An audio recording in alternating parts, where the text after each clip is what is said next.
Olha, vamos falar aqui de política, porque a Comissão de Constituição e Justiça do Senado Federal rejeitou por unanimidade a PEC da blindagem. O Alex Atanásio conta pra gente.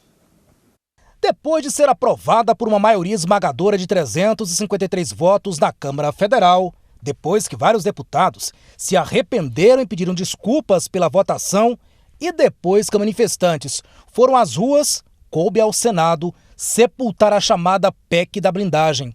O texto previa que deputados e senadores só poderiam ser investigados com autorização de colegiados das duas casas. O deputado, o parlamentar, tem que ter direito à liberdade de expressão, liberdade de opinião. E hoje muitos estão sendo ameaçados por decisões aleatórias no judiciário. Segundo, isso não pode valer para presidente de partido. O presidente de partido é um problema do grupo. E, finalmente, o voto secreto.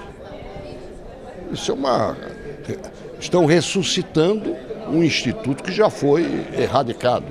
Portanto, ela foi contaminada por 3 equívocos gravíssimos, que praticamente nos levaram a desconsiderá-la como uma PEC de prerrogativas parlamentares. Isso é prerrogativa para outro tipo de gente.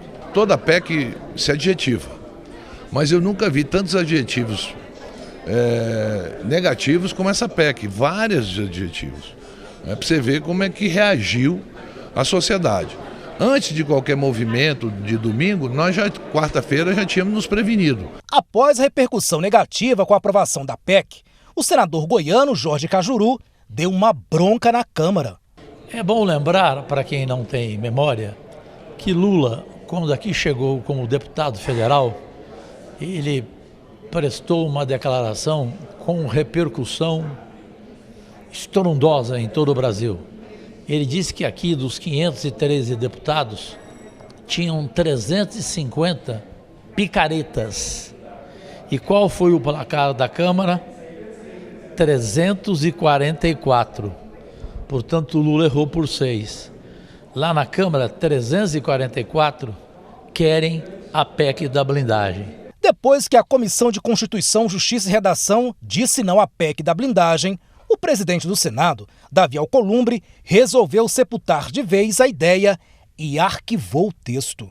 Com essa resposta do Senado à PEC da blindagem, a grande pergunta que fica é: será como os senadores vão se comportar com relação à PEC da anistia? Resposta para o líder da oposição no Senado.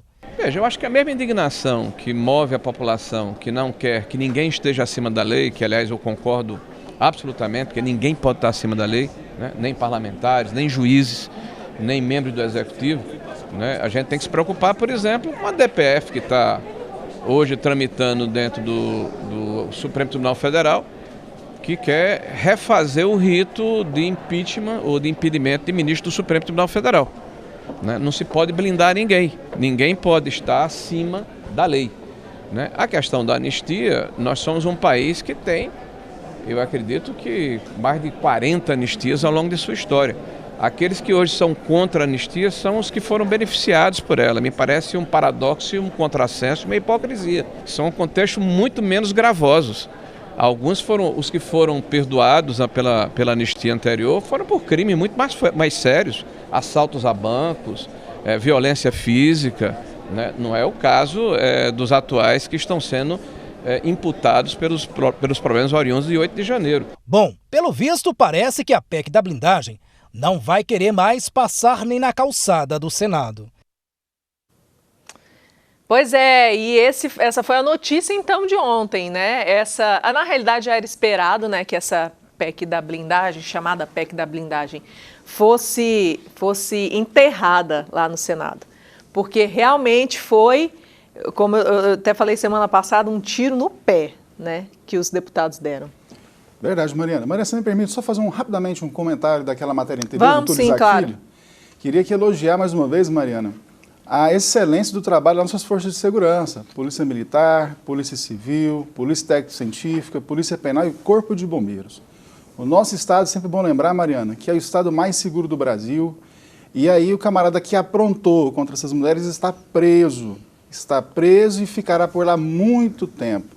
Ou seja, só que relembrando nosso governador, aqui em Goiás, bandido, seja ladrão, seja aqueles que fazem mal às mulheres, seja o que for, ou muda de estado ou muda de profissão. Então, elogiar o nosso governador, elogiar nossas forças de segurança, muito obrigado pelo seu trabalho. Bom, agora entrando na matéria, feita pelo nosso grande amigo Alex Atanásio, que foi lá no Senado, né, Sim. Mariana? Excelente trabalho. Nós precisamos lembrar que essa matéria da anistia, ou é anistia ou não é anistia. Porque quando nós lemos aqui na Constituição, tudo que se fala de anistia, não existe essa de dosimetria, de dosagem, desses arranjos que são muito comuns de serem propostos aqui no parlamento. É horrível isso. Ou fala assim, não, a gente não vai dar anistia, ou dá anistia. A anistia em si já não é muito boa.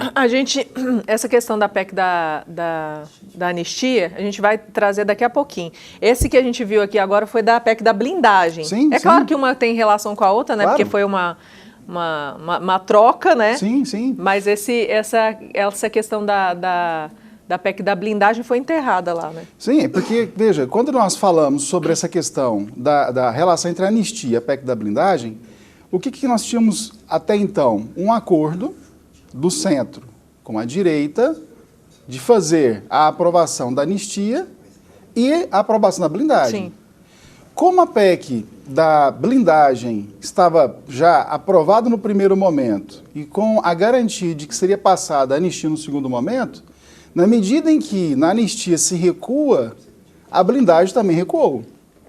O que para mim assim, para nós brasileiros é ótimo no seguinte sentido: nós não precisamos corrigir o ponto de vista de que o parlamentar precisa ser protegido. Não precisamos mais de leis. Se a Constituição não for suficiente para proteger o parlamentar, conforme está no artigo 53, não é a PEC da blindagem que vai proteger. Sim. Porque o Supremo agora, Mariana, está dizendo o seguinte, que a pirâmide de Kelsen mudou. Quando a gente estuda a pirâmide de Kelsen, que é a hierarquia das leis, a Constituição é a base. Aí nós temos leis ordinárias, leis complementares, decretos e portarias. Aí o Supremo vem e diz o seguinte, não, mas quem interpreta somos nós. É como se a base do ordenamento jurídico não fosse mais a Constituição, agora é o STF. Ou seja, ou o Congresso aprende a fazer impeachment de ministro, ou tudo isso é inócuo. Né? Então, quando a gente discute essa questão da liberdade dos parlamentares, nós temos que lembrar que essa conexão entre as duas pautas, anistia e blindagem, elas precisam caminhar no seguinte aspecto. Tudo o que precisa ser feito já está escrito aqui. Não precisa escrever nada mais diferente.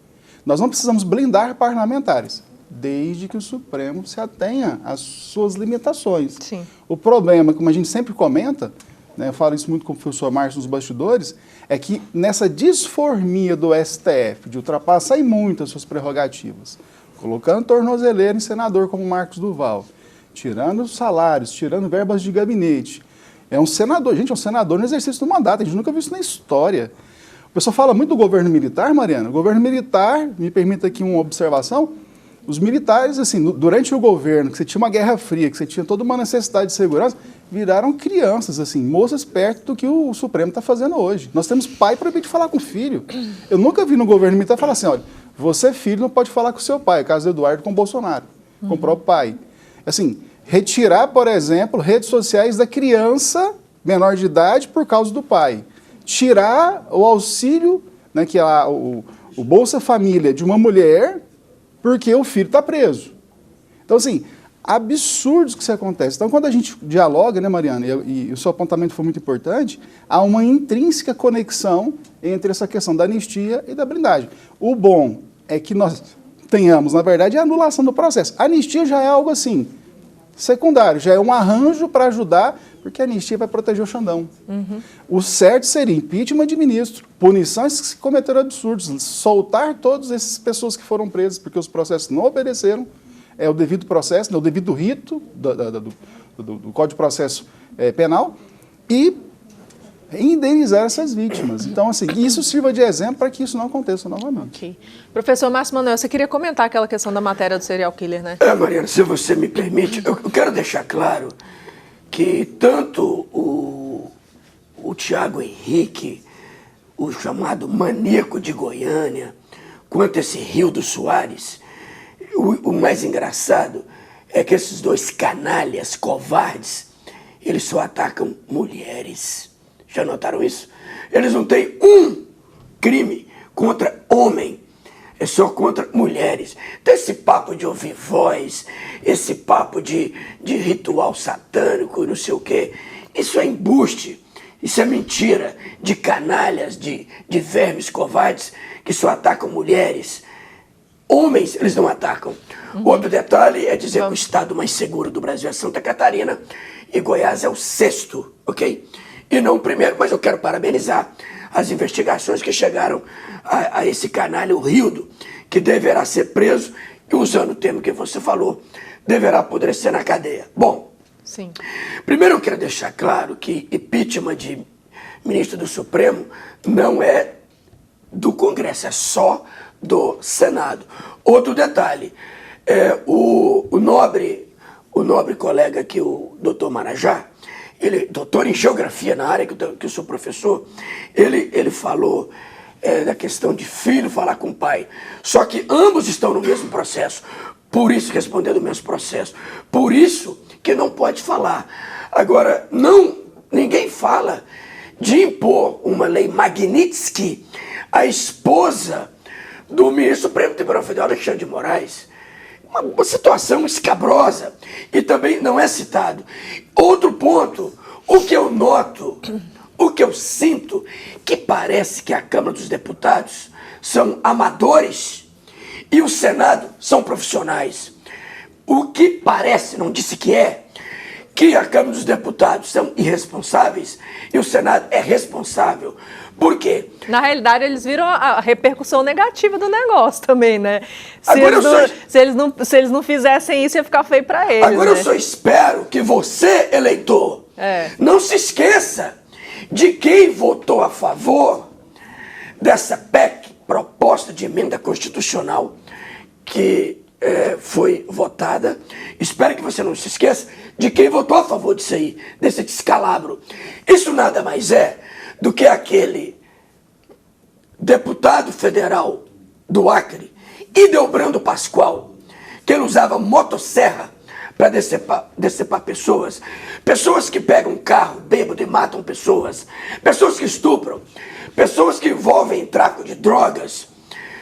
Essas pessoas ficariam blindadas. Né? Como é que é? Agride mulheres. Agridem mulheres, ficariam blindadas. Peraí, nós não somos iguais perante a lei. Por que eu, Márcio Manuel, Mariana Távora, o doutor Marajá, comete crime, vamos responder a processo, vamos ser julgado, condenado e preso. E para parlamentar, depende do escrutínio, do aval, da autorização dos seus pares de Congresso. Isso é brincadeira, isso não pode acontecer. Então, parabéns, Davi Alcolumbre, que mandou para a CCJ, e a CCJ por unanimidade. Existe uma regra, uma norma no Senado, que quando a CCJ vota por unanimidade a derrubada de uma pauta, ela não vai ser votada pelos 81. Ela já fica enterrada lá mesmo. Isso é norma, isso é regra. Isso não depende do Davi Alcolumbre. Isso está na regra. Deixa eu te falar, tem uma pessoa assistindo a gente aqui, um colega seu, inclusive de bancada aqui, ó, mandou mensagem. Brasil. Falou assim, o José Menezes. Fala pro Márcio que a PGR não acatou o processo da PF contra o Bolsonaro por agir contra o Brasil. Só o Eduardo e o Paulo Figueiredo. Mensagem dele para você, viu? A do Paulo Figueiredo, que é neto do último presidente militar, João Batista Figueiredo, que é formado em geografia, viu? João Batista Figueiredo é formado em geografia, torcedor do Fluminense. O último... Ele sabe da vida de todo presidente mundo, cara. Militar. O nome de todo mundo é a vida de... Você é crânio, vai. Então o que acontece? O Josiel, né? Josiel, esse é um outro processo, hein? Essa é outra situação. Então você não pode ter diálogo de envolvidos no mesmo processo, não pode. Então, Mariana, quero parabenizar. Estou orgulhoso do nosso Senado pela postura que eles tiveram. E cuidado, Goiás, dos 17 deputados e deputadas federais, 3 votaram contra essa PEC da vergonha, essa PEC da blindagem. E aí esse negócio aí nem foi negócio de esquerda nem de direita, porque tinha gente da esquerda, direita, do centro, de um lado, do outro, de cima, de baixo. O PT deixou aberto Foi. Deixou livre, e 12 deputados de Espírito Santo, Piauí e São Paulo e Minas Gerais, 12 votaram a favor dessa PEC. Vamos seguir aqui? E só para jogar a parte de calma, Mariana, os 3 goianos e goianas que votaram contra essa vergonha: Rubens Ottoni, PT, delegada Adriana Costa, PT, e a Flávia Moraes, é isso? Flávia Moraes. Flávia Moraes, do PDT, votaram contra.